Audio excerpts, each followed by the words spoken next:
Hey pals, how's it going?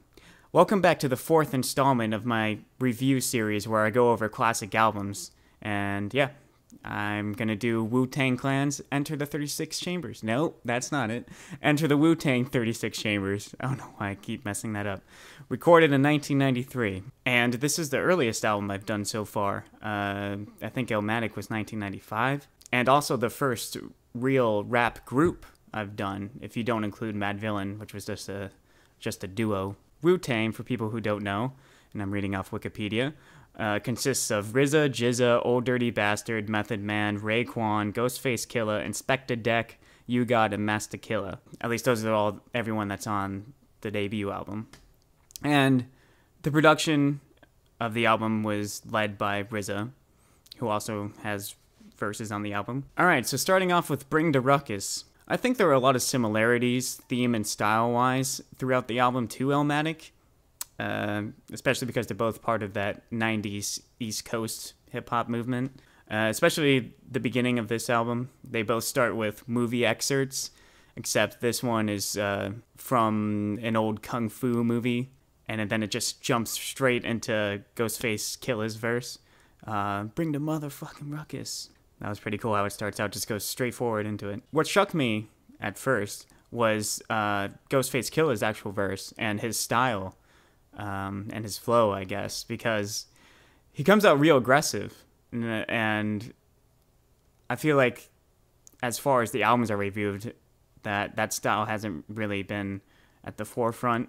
I haven't really listened to stuff that, I don't know how else to explain it other than going hard.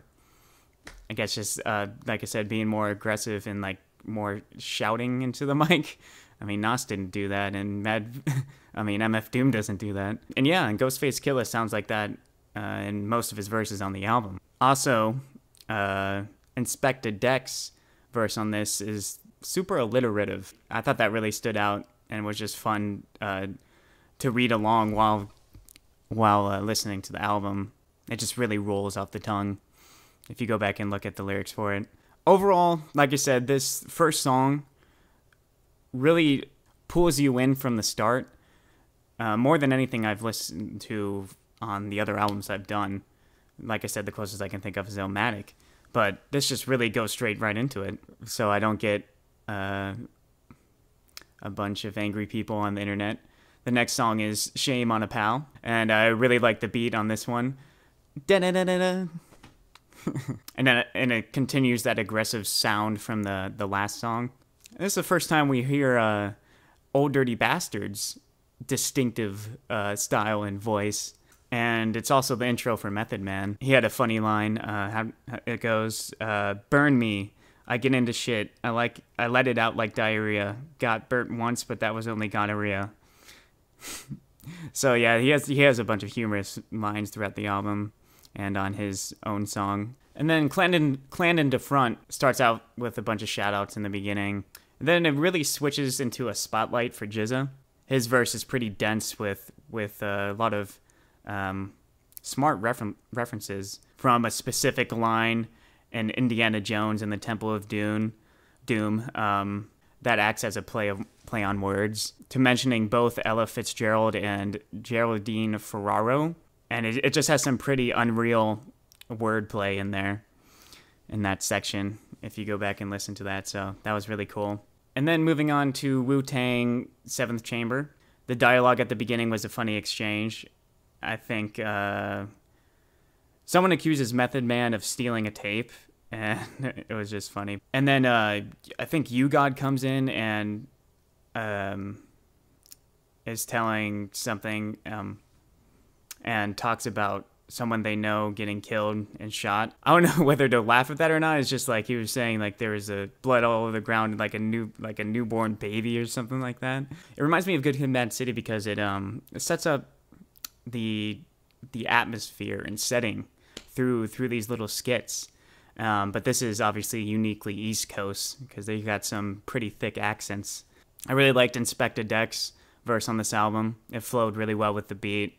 But all of them were pretty good, in my limited opinion. Again, Old Dirty Bastard with his kind of rapping It's something that I don't think I've heard. The only one that I can think of was an ASAP Mob. This is a weird connection, but I think his name is ASAP Ferg, who kind of sings his raps. So I don't know. That's just, I've never heard anything like Old Dirty Bastard, though. Also, the beat was interesting because it had minor key chords, piano chords in the background, and it gave it this really eerie feeling that goes back to RZA's production, I guess. And it reminded me a little bit of Mad Villainy. I'm like, the series is just me connecting to other albums that I've listened to, basically. But why not? Maybe it did influence. Maybe RZA actually did influence Mad Villainy in some way. I don't know. And then moving on to Can It Be All So Simple, which was more of a nostalgic song, and I really liked the sample from it. I think it was a sample from Gladys Knight. He uses a lot of soul, old soul and Motown stuff for the production. Yeah, going back to the nostalgic thing, it's really about how many of them lived a past life of crime, but think it's better to be a rapper anyway. You might make a lot of money drug dealing, but, you know, it's not the right way. And I feel like, again, a lot of the themes of these albums that we've, at least Good Kid and Illmatic, both talk about that struggle. Raekwon gives his account of his childhood, and he apparently killed someone's mom. I don't know if that's a real story or not. Again, liked Ghostface's verse and his style. I also liked his line where he says, "'Cause I find myself in a place where I'm last seen," and that just implies he's stuck in a rut. And what I was saying earlier, it really goes back to the same thing of all these people are growing up in a life of drugs and violence, and they all yearn to get out of that, to do something better. They have this restlessness to get out. And then Ghostface ends on an actually optimistic note with the last line saying, "Sunshine plays a major part in the daytime, peace to mankind." But then Raekwon interjects and says that, oh, but he's still got his 9 or his gun, so anybody who talks crap better watch their back. And it's still kind of a warning. And then they added an excerpt from an interview they had where they give themselves a proper introduction, which I thought was nice, and it helps add to their characters and their personality. There's also the second reference to Voltron, which I think is a good analogy for Wu-Tang in general, because they all form up to make something bigger. And then at the end of that, they actually state their mission of making Wu this business and running it by themselves. And that's funny because they succeeded in that. I mean, look at them now. They set out this goal for themselves and they achieved that. And then we get to the mystery of chess boxing. And by this point in the album, I could tell there was a bunch of references to the 5 percenters, which Nas did too on Illmatic. Interesting to see how that bleeds into the subjects that they're rapping about and in the verses. Inspector Deck had a pretty cool verse where he's talking about how growing up the projects has him more driven and angry to do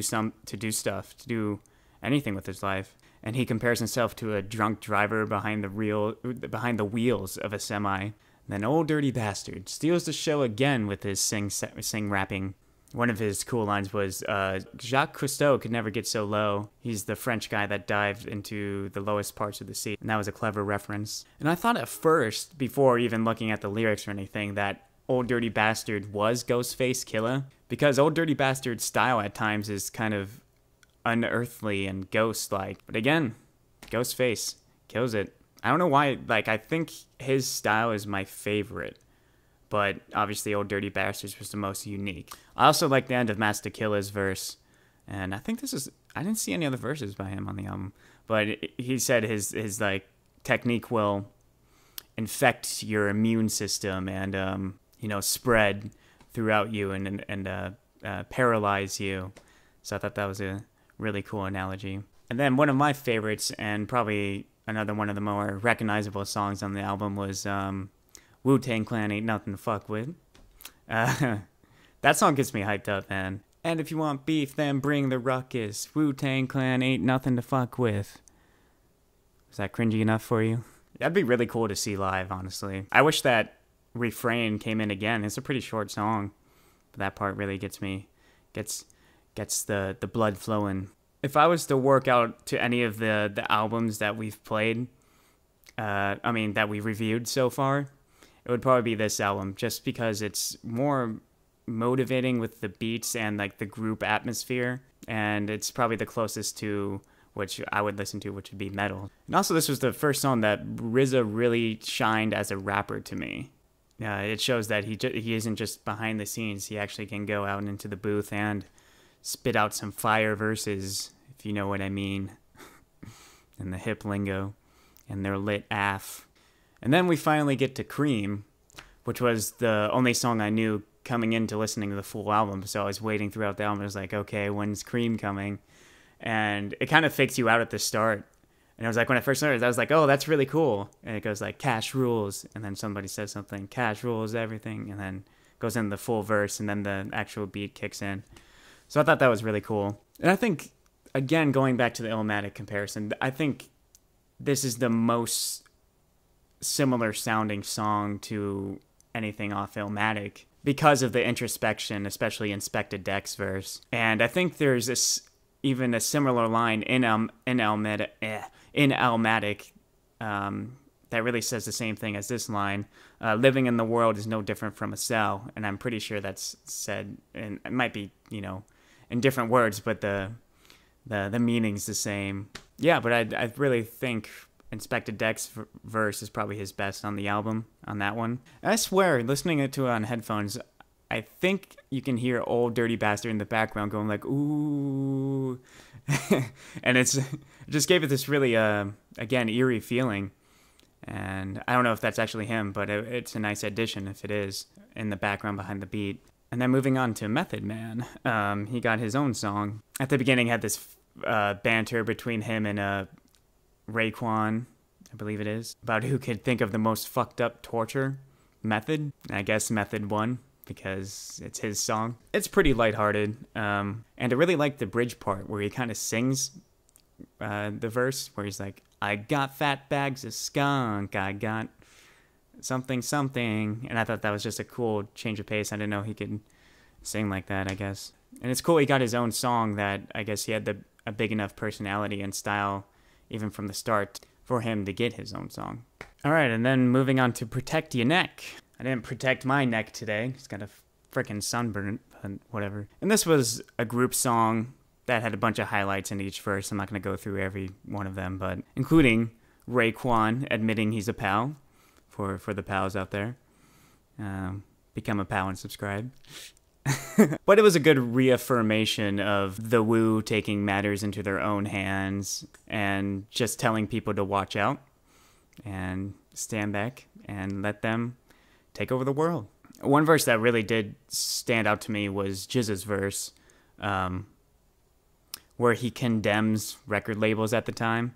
Wu-Tang was able to release this album by themselves independently, and it's something honest and raw, and that's different from, I guess, the commercial types of stuff that was being put out by the major labels. Then the next song, Tears, drops out of nowhere, and I really liked the beat to that song, and I didn't really know what it was about until sitting down and looking at the lyrics. Really kind of tragic. And RZA really sells it on this one.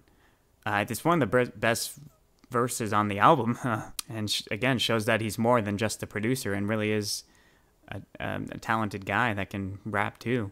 I don't know if it's true or not. If it's not, it shows how much of a good storyteller RZA can be. So I think that's really interesting. And then Ghostface shows a little bit of a softer side to him when he tells a story about him and a friend, and his friend was doing the dirty thing too much, unprotected, and he caught HIV. And after laughter comes tears. It was a perfect frame, I guess, that sample set up. Just tell some stories that they may have heard of their life or that might have happened to them. So it was an interesting change of pace from the album, and I really enjoyed it. What's also interesting about this album is it ends with a remix of Seventh Chamber. It just has a different beat over it with the same verses. But what makes it different from the first Seventh Chamber is it ends with another excerpt from an interview where the radio guys saying how Wu-Tang's trying to get a lot of airplay, and how he kind of can see why people are latching onto the music because it is, I guess, honest and stuff that hasn't been put on the radio before, but is connecting with people. And I would agree with that.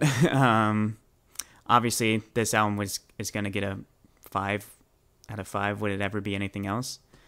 There's not a bad song on the album, and I'm not just saying that because I know it's classic. I mean, I really enjoyed this album. I think it's up as far as the albums I've reviewed out of the 4. It goes with Illmatic as the one I would go back and listen to first.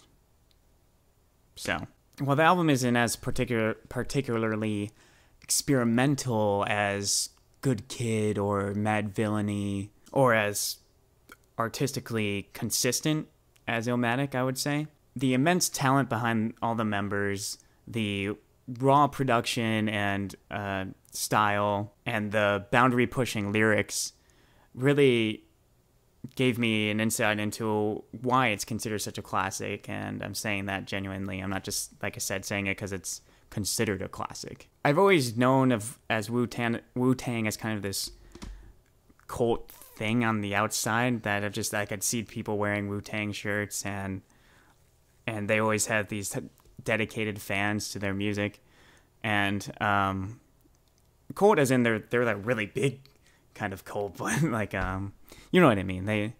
They have a dedicated fan base, and it's interesting to finally, dig into it, and I can see why.